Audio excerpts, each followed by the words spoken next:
오늘은 교회력으로 왕이신 그리스도의 주일입니다. 이 날의 이 시간적인 의미는 교회력의 마지막 주일입니다. 다음 주부터 대림절 절기가 시작됩니다. 이전에 말씀드렸던 것처럼 교회력은 대림절로부터 한 해가 시작이 됩니다. 예수 그리스도의 오심을 기대하며 준비하는 시간부터 교회력의 한 해가 시작하는 것이지요. 예수 그리스도의 오심으로부터 그리스도인의 삶이 시작되기 때문입니다. 예수 그리스도의 오심으로부터 시작해서 한 해의 마지막은 예수 그리스도의 왕되심을 선포하고 고백하는 것으로 1년간의 신앙의 여정이 마치게 됩니다. 그래서 오늘은 교회력으로 마지막 주일인 왕이신 그리스도의 주일입니다. 왕 되신 그리스도를 고백하며 그분께 경배하면서 한 해의 마지막을 마무리하는 것이지요. 이렇듯 우리는 교회력으로 한 해를 마무리하고 또 새로운 한 해를 준비하는 시간에 서 있습니다. 예수 그리스도께서 우리의 구원의 주님이시며 왕 되심을 고백하면서 한 해를 마무리하고 예수 그리스도의 오심을 준비하면서 새로운 한 해를 시작하는 이 시간에 어떤 말씀을 여러분과 함께 나눌까 묵상하다가 오늘 본문의 말씀을 선택하게 되었습니다.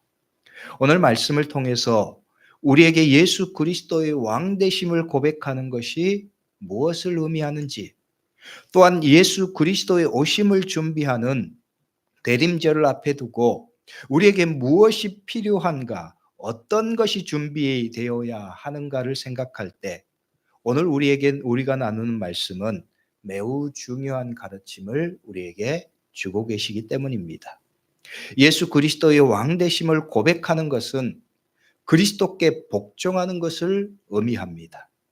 그리스도께 복종하는 것은 그분의 가르침과 삶을 따르는 것입니다. 예수 그리스도의 오심을 준비하는 일에 있어서 가장 중요한 것 중에 하나는 그리스도께서 기대하시는 영적인 모습, 믿음의 모습을 우리가 잘 갖추기 위해서 결단하는 것입니다. 이 두 가지 일을 생각할 때 오늘 말씀 5절에 너희 안에 이 마음을 품으라 곧 그리스도 예수의 마음이니, 이 말씀은 우리가 주목할 매우 중요한 말씀이 아닐 수가 없습니다. 예수 그리스도의 마음을 품는 것은 그분의 가르침에 복종하는 것이며 그분의 삶을 따르기로 결단하는 일이기 때문입니다. 또한 예수 그리스도의 마음을 품고 사는 것은 그리스도의 주 되신 것을 고백하면서 우리가 그분이 기대하시는 삶을 결단하는 일이기 때문에 그렇습니다. 그런 의미에서 오늘 말씀을 나눕니다.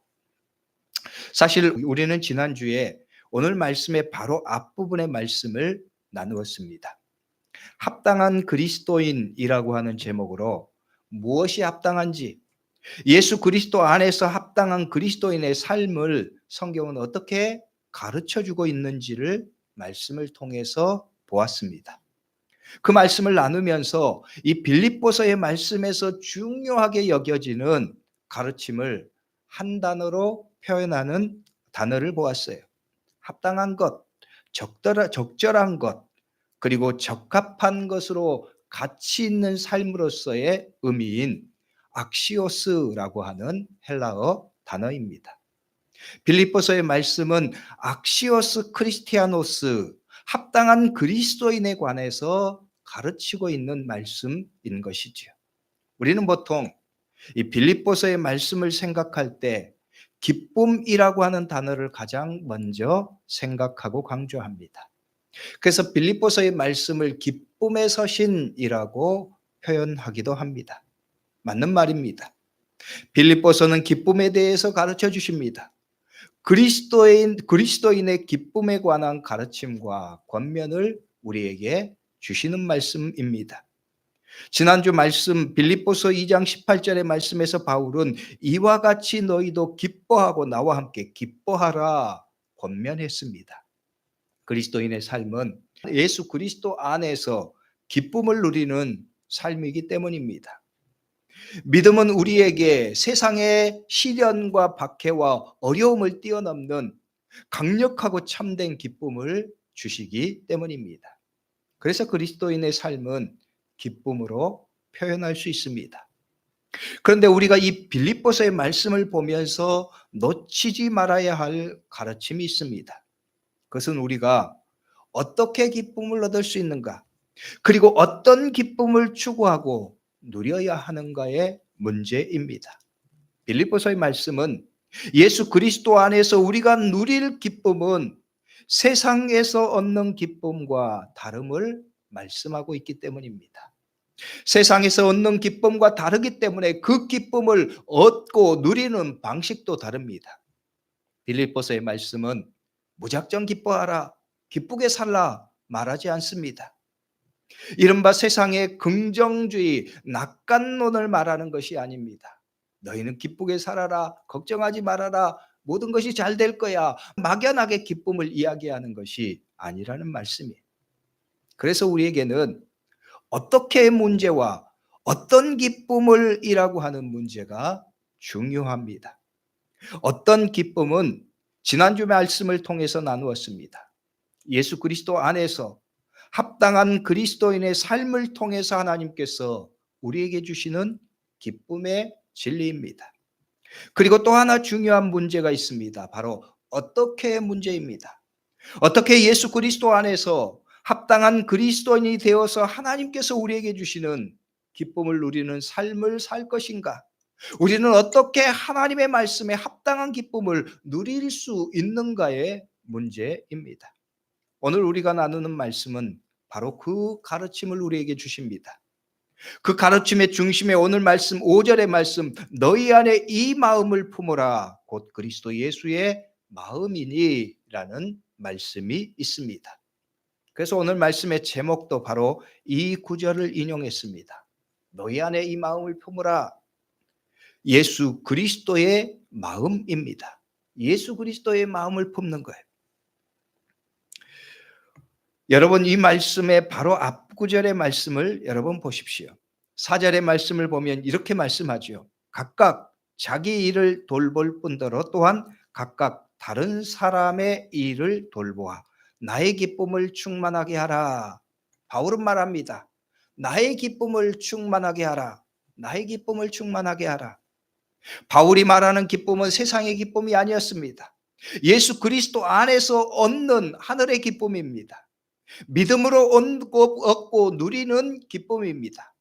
그 기쁨을 추구하고 갈망하는 바울이 나의 기쁨을 충만하게 하라 말합니다. 그래서 이 말씀 나의 기쁨을 충만하게 하라고 하는 것은 그것이 바로 하늘의 기쁨이고 믿음을 통한 기쁨이라는 의미입니다. 그 기쁨을 충만하게 하고자 할 때 바울의 가르침은 너희 안에 이 마음을 품으라는 거예요. 바울은 간절한 마음으로 성도들에게 내 기쁨을 충만하게 하라 말합니다. 하늘로부터 주어지는 기쁨, 믿음으로 얻는 기쁨을 충만하게 하라. 그런데 그 기쁨을 충만하게 하기 위해서 너희에게 필요한 것이 바로 이것이라고 말씀하는 거예요. 바로 예수 그리스도의 마음을 품으라는 말씀입니다. 그러므로 예수 그리스도의 마음을 품는 것은 하늘의 기쁨을 얻는 길입니다. 믿음 안에서 얻고 누릴 우리의 기쁨을 얻는 길을 가르쳐 주시는 말씀이 되는 거예요.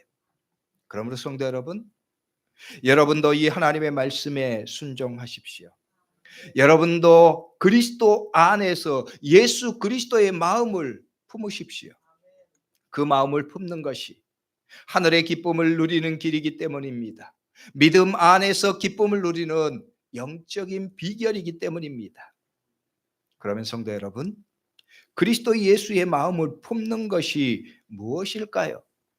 구체적으로 그리스도의 마음은 무엇일까요?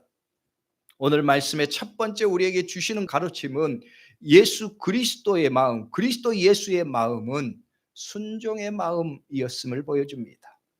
무엇을 순종하는 것입니까? 하나님의 뜻과 그분의 말씀에 순종하는 것입니다. 8절의 말씀은 그리스도의 마음을 표현하기를 이렇게 말씀해요. 하나님과 동등됨을 취할 것으로 여기지 아니하시고, 하나님과 동등됨을 취할 것으로 여기지 아니하시고, 그리고 이 말씀을 현대인의 성경은 이렇게 번역했어요. 하나님과 동등하게 되려고 생각하지 않으시고입니다. 하나님과 동등하게 되려고 생각하지 않으시고 하나님과 같이 되려고 하는 생각을 하지 않으셨다는 거예요.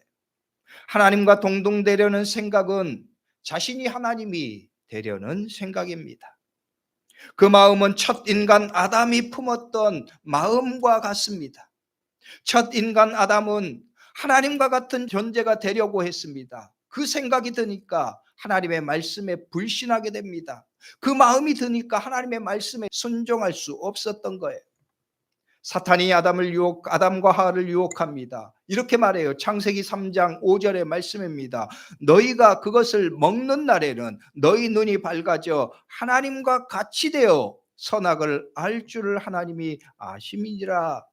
너희가 그것을 먹는 날에는 너희 눈이 밝아져서 하나님과 같이 될 것이다.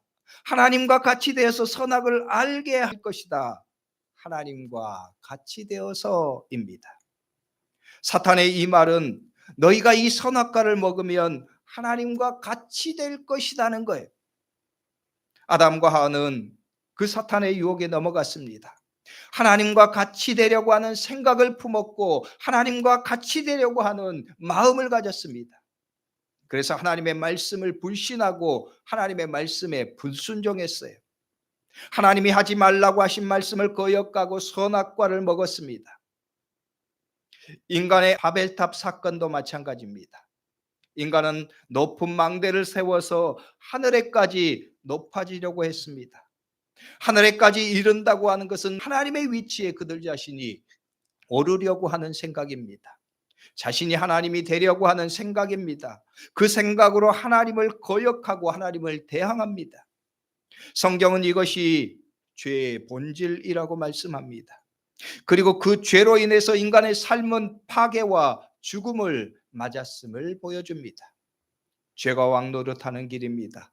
사망의 길입니다. 그런데 예수 그리스도는 그 마음, 그 생각을 거부하셨습니다. 예수 그리스도는 본래 하나님이셨지만 하나님과 같아지려고 하는 생각을 하지 않으셨습니다. 그 마음을 버리셨습니다. 그리고 선택한 것이 하나님의 말씀과 그분의 뜻에 순종하는 일이었습니다. 하나님의 뜻에 순종하셨기에 하늘의 높은 보좌를 버리셨습니다. 인간의 몸을 입으시고 육신이 되셨습니다. 하나님의 계획을 따라서 십자가를 지시고 죽기까지 복종하셨습니다. 8절의 말씀이에요. 죽기까지 복종하셨으니 곧 십자가에 죽으심이라. 이로써 우리의 구원을 이루셨어요. 생명의 길을 여셨어요.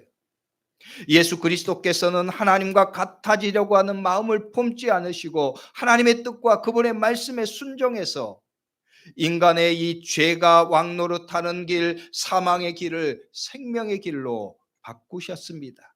그래서 2절의 말씀은 그렇게 말하는 거예요. 로마서 8장 2절의 말씀은 이는 그리스도 예수 안에 있는 생명의 성령의 법이 죄와 사망의 법에서 너를 해방하였음이라.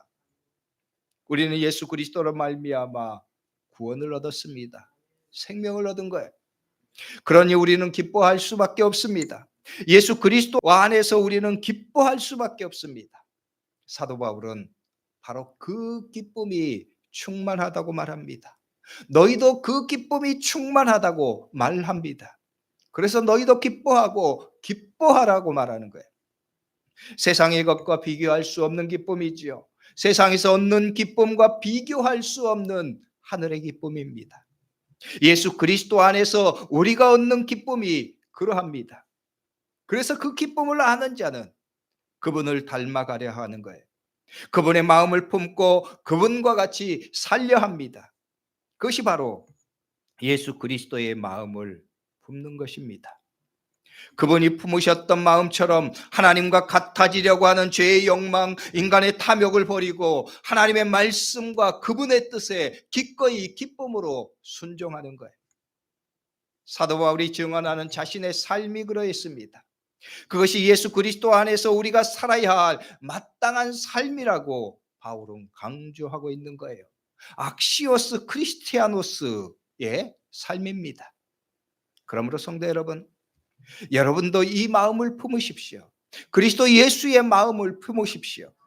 예수 그리스도께서 품으셨던 마음처럼 하나님의 말씀, 그분의 뜻에 순종하십시오. 그 길이 생명의 길입니다. 그 길이 참된 기쁨의 길입니다. 그리고 두 번째, 그리스도 예수의 마음은 겸손의 마음이었습니다.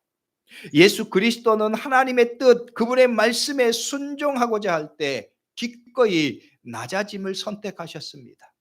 하늘의 영광을 버리고 자기를 비워 종의 형체를 가지셨습니다. 자기를 낮추시고 복종하셨습니다. 7절과 8절의 말씀이 오히려 자기를 비워 종의 형체를 가지사 사람들과 같이 되셨고 사람의 모양으로 나타나사 자기를 낮추시고, 그러므로 그리스도의 마음은 낮아지심이고 겸손입니다. 그런 관점에서 오늘 말씀을 볼 때, 오늘 말씀의 전반부 1절부터 5절까지의 말씀을 현대인의 성경으로 번역해 보면은 그 뜻을 우리가 쉽게 이해할 수 있어요. 우리가 품을 그리스도 예수의 마음으로서 겸손의 마음을 품고 사는 그리스도인의 삶이 어떠해야 하는지를 보여주기 때문에 그렇습니다. 여러분, 자막을 보면서 우리 함께 그 말씀을 읽으시죠. 우리 다 같이 이 말씀을 함께 읽도록 하겠습니다. 그리스도 안에서 여러분은 서로 격려하고 있습니까? 그리스도의 사랑으로 서로 위로하며 성령으로 교제하고 있습니까? 그리고 서로 친절과 동정을 베풀고 있습니까? 그렇다면 한 마음 한 뜻으로 같은 사랑을 가지고 하나가 되어 내 기쁨을 충만하게 하십시오. 무엇이든지 다툼이나 허용으로 하지 말고 겸손한 마음으로 자기보다 남을 낮게 여기며 자기 이익만 생각하지 말고 남의 이익도 생각하십시오. 여러분은 그리스도 예수님과 같은 태도를 가지십시오. 성도 여러분, 하나님의 말씀입니다. 이 말씀을 풀어서 말하면 이런 말씀이에요. 그리스도 안에서 여러분은 서로 격려하고 있습니까? 그리스도의 사랑으로 서로 위로하고 성령 안에서 교제하고 있습니까? 서로 친절과 동정을 베풀고 있습니까? 여러분, 그렇다면 여러분의 삶은 이런 삶이 되어야 합니다. 그들은 이기심으로 행복하지 않습니다. 그들은 자만의 행동이나 말을 하지 않습니다. 그들은 자기보다 다른 사람을 더 중요하게 여깁니다. 그들은 자기가 관심하는 일에만 집중하지 않습니다. 그들은 다른 사람의 필요를 주의하고 그 필요와 상황을 잘 살피는 자들입니다. 여러분에게 이 모습이 있었으면 좋겠습니다. 여러분에게 이 모습이 있다면 나는 세상의 그 어떤 기쁨보다 충만한 기쁨을 누릴 것입니다. 여러분, 이것이 바로 겸손입니다. 이것이 바로 그리스도의 겸손을 따라 사는 진짜 겸손입니다. 말하는 거예요. 한마디로 말해서 그리스도를 따르는 삶, 그분을 닮아가는 삶은 겸손이라는 거예요. 여러분은 겸손을 통해서 그런 삶을 살 수 있다고 말씀하는 거예요. 성도 여러분, 여러분도 그리스도 예수의 마음을 품으십시오. 그분과 같이 겸손의 마음을 품으십시오. 그 마음으로 다른 사람을 대하십시오. 여러분, 이 말씀은 다른 측면에서 보면 우리의 모든 삶의 문제의 밑바닥에는 겸손하지 못한 마음이 드리워져 있다고 하는 말과 같은 거예요. 겸손하지 못하니까 다른 사람 앞에서 자신의 높임을 주장하려 합니다. 겸손하지 못하니까 다른 사람에게 자신의 생각, 자신의 방식, 자신이 옳다고 생각하는 것을 강요하고 그것을 따라서 다른 사람을 평가하고 판단합니다. 겸손하지 못하니까 다른 사람의 일을 돌아보는 것보다 내 관심과 내 문제만 크게 봅니다. 겸손하지 못하니까 내 이익만 중요해집니다. 그러니까 욕심이 생기고 불만이 생깁니다. 혹은 나의 이익과 관심이 침해되었다고 생각할 때 분노의 마음, 서운한 감정이 폭발합니다. 그런 삶에는 기쁨이 없는 거예요. 그런 마음을 소유한 이 사람들이 이룬 공동체는 아무리 믿음의 공동체라 할지라도 그 안에 기쁨이 없는 거예요. 죽은 공동체입니다. 기쁨이 아니라 다툼과 비난이 가득합니다. 불평과 원망의 마음이 가득합니다. 기쁨이 없는 공동체, 생명이 없는 공동체인 거예요. 그러므로 모든 문제의 중심에 겸손하지 않은 마음, 다른 말로 교만이 있는 거예요. 성도 여러분, 우리의 문제도 그러하지 않습니까? 그런 우리에게 하나님은 말씀하십니다. 너희 안에 이 마음을 품으라. 곧 그리스도 예수의 마음이니. 그리고 이렇게 말씀하십니다. 9절부터 11절까지의 말씀이에요. 이러므로 하나님이 그를 지극히 높여 모든 이름 위에 뛰어난 이름을 주사 하늘에 있는 자들과 땅에 있는 자들과 땅 아래에 있는 자들로 모든 무릎을 예수의 이름에 꿇게 하시고 모든 입으로 예수 그리스도를 주라 시인하여 하나님 아버지께 영광을 돌리게 하셨느니라. 여러분, 이 말씀이 무슨 말씀입니까? 하나님께서 예수 그리스도를 영광스럽게 하셨다는 거예요. 그분을 모든 이름 위에 뛰어나게 하셨습니다. 모든 무릎을 예수의 이름에 꿇게 하셨습니다. 이 말이 무슨 의미예요? 예수 그리스도가 승리하신 거예요. 예수 그리스도가 영광을 얻으신 거예요. 무엇을 통해서입니까? 겸손을 통해서입니다. 순종을 통해서입니다. 성도 여러분, 우리가 겸손하고 낮아지려고 하는 마음에 주저하는 이유가 무엇입니까? 자존심이 상하기 때문입니다. 왜 자존심이 상합니까? 내가 진 것 같기 때문입니다. 내가 손해보는 것 같고 내가 패한 것 같이 같은 마음이 들기 때문입니다. 세상의 원리로 보면 그렇습니다. 낮아지는 것은 패배하는 것 같습니다. 자존심이 무너지는 일입니다. 자기의 가치가 침해되고 파괴하는 일처럼 느껴집니다. 그러나 하나님의 원리는 그렇지 않다는 거예요. 예수 그리스도께서 우리에게 보여주신 삶의 모범은 그렇지 않다는 거예요. 예수님은 친히 말씀하셨습니다. 마태복음 23장 11절에 12절의 말씀이에요. 너희 중에 큰 자는 너희를 섬기는 자가 되어야 하리라. 누구든지 자기를 높이는 자는 낮아지고 누구든지 자기를 낮추는 자는 높아지리라. 그리고 우리 주님은 그 말씀처럼 사셨습니다. 자기를 낮추시고 죽기까지 복종하셨습니다. 하나님은 그런 예수님을 지극히 높이셨습니다. 모든 이름 위에 뛰어난 이름을 주셨습니다. 모든 무릎을 예수 그리스도 앞에 꿇게 하셨습니다. 하나님께서 승리하게 하신 거예요. 그러므로 9절부터 11절까지의 말씀은 이렇게 해석할 수 있어요. 하나님께서 이렇게 말씀하시는 거, 바울을 통해서 말씀하시는 것이 그 마음의 원리가 이러하다는 거예요.